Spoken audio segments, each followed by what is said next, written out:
A few moments later. Isang mapagpalang gabi mo po mga kapanak. Ito po kami muli pong mag-adventure at lalaot. Dadayo po pala kami mga kapanak sa spot kung saan nakakakuha kami ng mga subod ng klase ng surahan. At sana may sampa sila at may sampa rin yung kulambutan doon o talagang bukit. At ayun na bang abang kayo sa spot na puputan mga kapana. At sa mga bago pa nagyan sa aking YouTube channel pala mga kapana, huwag po kalimutan mag-subscribe. Pakipindot na rin po yung notification bell para updated po kayo sa lahat na magiging videos natin kagaya ito. At ayun, let's go mga kapana. 2 hours later. Ito po mga kapana, narito na po kami sa my spot. At ito po yung isda na bumuhat sa atin. Isang slender unicorn o mas kilala sa amin na Timika Bading. Ayan. Sa pulkang bading ka. Ayan, malaki-laki na. Good size, mga kalahating kilo na o higit pa. Thank you Lord. Pambenta agad ang buenamano na nakuha natin. Slender unicorn o mas kilala sa amin na bading. Thank you Lord. Hanapan natin baka may mga kasamahan pa ito at mapana natin. Hanap ulit tayo baka may mga kasamahan pa yung mga bading. At eto, mayroon pa nga mga kapana, slender unicorn ulit. Sa pulkang bading ka. Ayan, malaki-laki ulit mga kapana. Mga higit kalahating kilo ulit. Thank you Lord. At headshot pa, hindi na nakapalag. Isdang masarap ihawin. Pangalawang huli isda natin mga kapana, slender unicorn.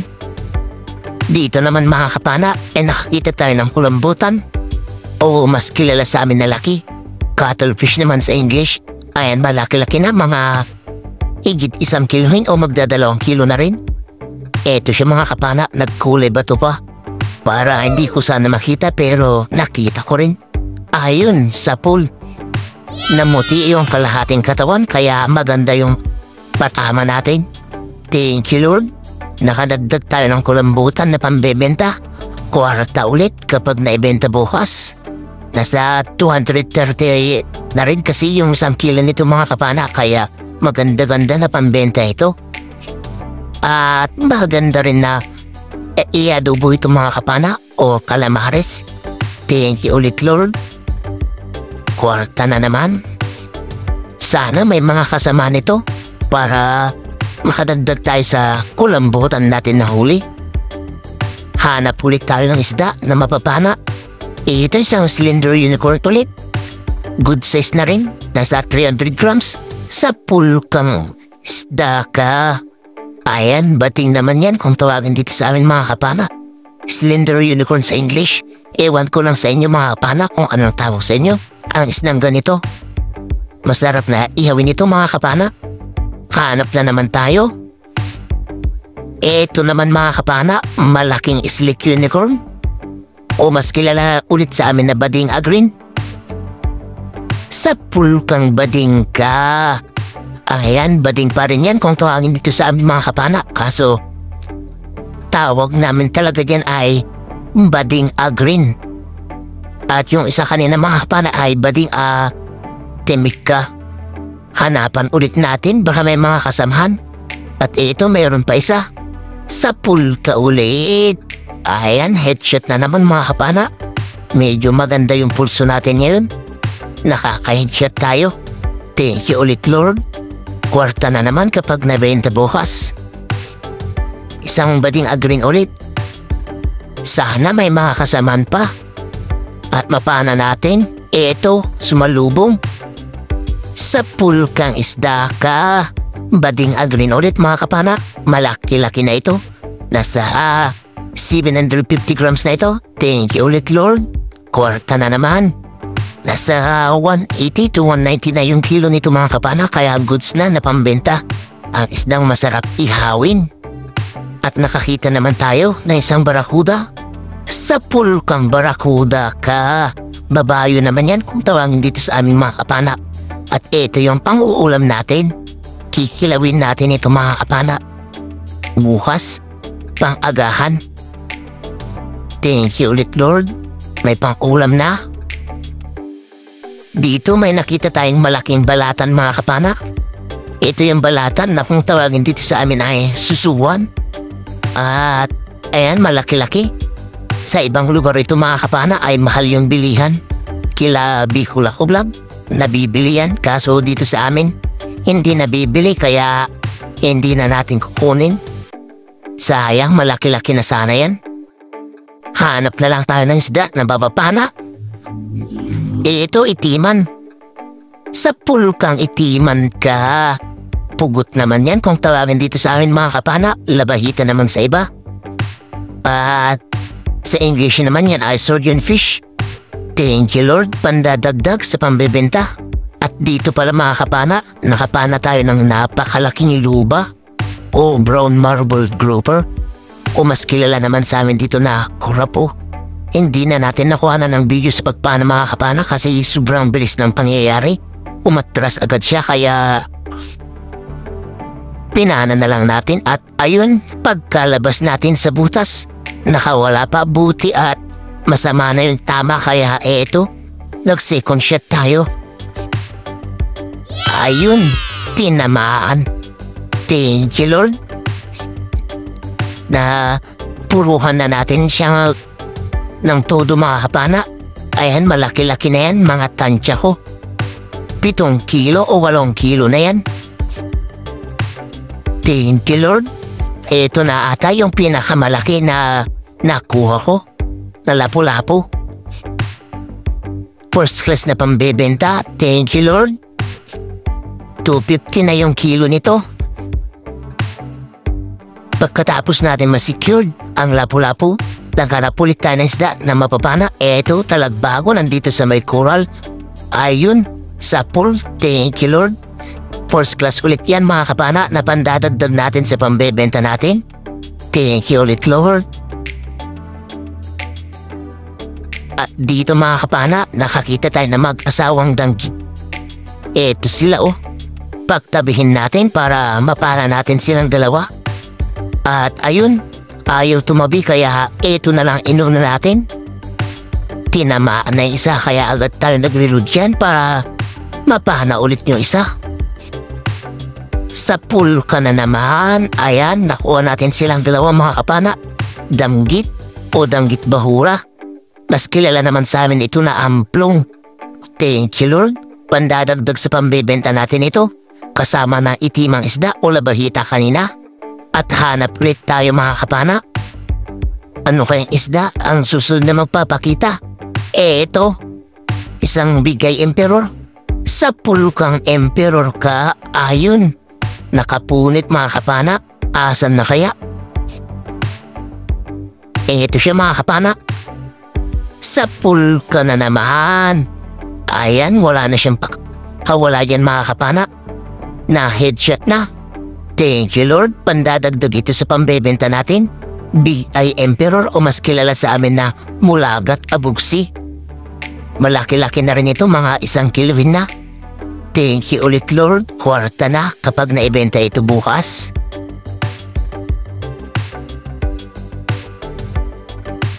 At dito mga kapana, nakakita pala tayo ng isang oriental sweet clips. Kaso ito yung nangyari. Nung pagka kita sa atin, ayun, kumaripas na siya. Ayan siya oh, ang ilap-ilap na niya. Akala ko maamo siya, kaso mailap pala at ayun oh, sobrang layo na. At hindi na rin natin yan naabutan mga kapana kasi kumaripas na talaga.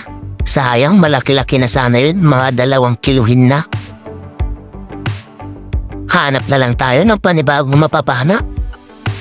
Eto, may kabasi. At eto rin, first class isda, lapu-lapu kaya eto na lang. Ayun, tinamaan, headshot. Thank you Lord. Isdang lapu-lapu o mas kilala sa amin na red lapu na swam. First class din yan na pambebenta mga kapana kaya goods na pambenta. Thank you ulit Lord.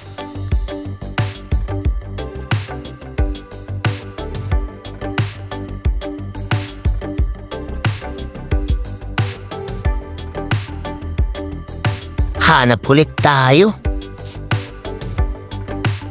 Ito isang kulambutan. Malaki na. Nagkulay ba to? Kala mo hindi kita mapapansin Sa pool kang kulambutan ka. Ayan, malaki-laki ito mga kapana. Mga nasa 3 kiluhin na o higit pa. Thank you ulit Lord. Kwarta na naman kapag naibenta ito bukas. Buti na lang, nakakita pa tayo ng isang kulambutan. May kasama na yung unang nahuli natin. Thank you Lord. Masarap ito na pang calamares o adobo mga kapana. Sana may mga kasamaan pa ito para madagdagan pa natin yung kulambutan at makadagdag din tayo sa kikitain natin.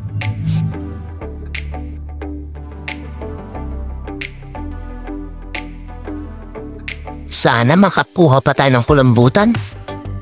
At eto, mayroon pa isang mga kapana. Nagmisto ng bato ulit. Kala niya di ko siya nakita. Nagkulay bato pa. At ito na rin pala yung huling napana natin mga kapana kasi yung camera natin nalobat na. Ayun, headshot. Thank you Lord. Nalobat naman na dito yung camera natin kaya yung mga sumunod na napana natin ay hindi na natin nakuha na ng video. Pasensya na mga kapana. Abang-abang na lang sa bahay at titingnan natin yung mga nakuha nating isda. At kung ilang kilohat ng mga nakuha natin. At kung ilan din yung mga kikitain natin o magiging partihan namin. Abang-abang na lang sa bahay mga kapana.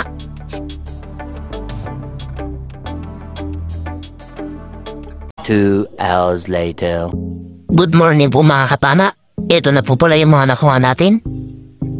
Ayun na po yung lapu-lapu natin na malaki. At yung mga dalagang bukid yan mga kapana, hindi na natin na dyan nakuha na ng video kasi second date po natin yan. Nalubat na po kasi yung camera natin. Lumipat po kasi kami ng bahura sa pinamamanahan namin ng mga dalagang bukid.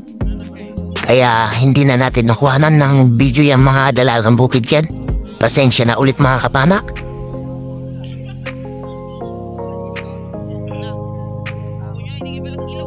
Ito na po pala yung mga cuttlefish natin o kulambutan natin mga kapana. 3 piraso. At ito, ikikilo na ni nanay yung lapu-lapu natin. Tignan natin kung nakailang kilo tayo yan. At ang alam ko, magpipitong kilo yan o magwawalong kilo. Systemic lang naman mga kapana. At ito, 7 kilo talaga mga kapana. Ayan o, malaki talaga. Ayan na yung pinakamalaking lapu-lapu na nakuha ko. Thank you Lord sa biyaya. Lapu-lapu pa lang, 7 kilo na. Kwarta na yan kapag naibenta bukas.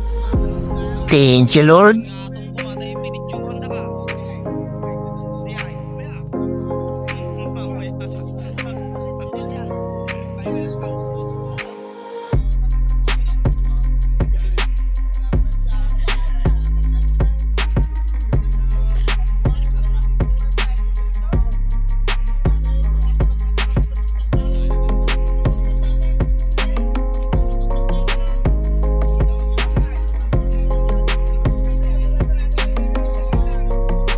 Ito naman mga kapana, kikiluhin na yung mga sari-sari natin.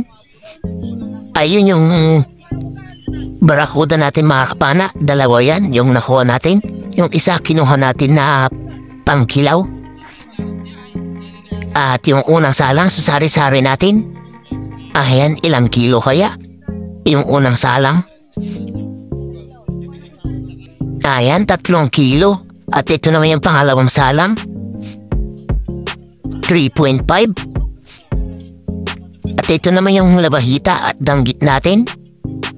Ayun, 0.75 o 750 grams. Ayun, 1 kilo naman yung ibang first class natin. At ito naman yung mga surahan natin. 2.9.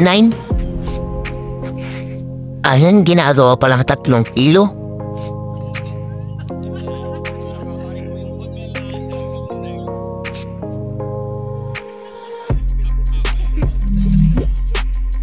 Ayon, 3 kilo mga kapana. Yung unang salang sa surahan na bading natin o segundang klase ng surahan. At ayan naman yung isa, saktong 2 kilo. At ito naman yung pinakamalaki mga kapana. Nakatelevision natin, ikikilo na. Ilang kilo kaya yung inabot? Ayun, 3 kilo mahigit, mag-4 na kilo. 4.9 ay 3.9 pala mga kapana. Ito naman yung pangalawa na malaki. Yun, 2.6. Yung isa naman, yung pinakamaliit, sakto 2 kilo. Morning po mga kapana. Ito na po pala yung mga nakuha natin kagabi. Yung grouper po natin mga kapana ay 7 kilos. At yung sari-sari natin ay 6.5. At yung ibang first class natin mga kapana ay 1 kilo. Yung labahita at nanggit natin ay 0.75. Yung surahan po natin na bading kung tawagin dito sa amin ay 5 kilo. At yung cuttlefish po natin na 3 piraso ay 8.5 kaya 28.7 kilos po lahat yung naipatenda natin. At 3 kilo naman po yung kinuha natin na pang ulam kaya 37.75 po yung kabuuan na kilo na nakuha natin. At yung kabuuan po nakita naman natin mga kapan ay 6,347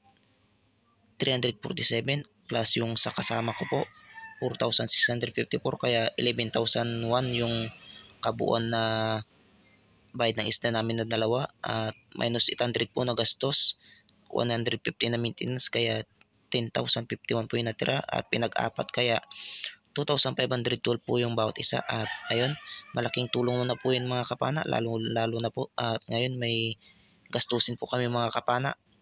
At ayun, sunod na video na lang po pala tayo magsha-shoutout mga kapana. At siningit ko lang po to na i-edit mga kapana para nang sa ganun ay may pang-upload na po tayo.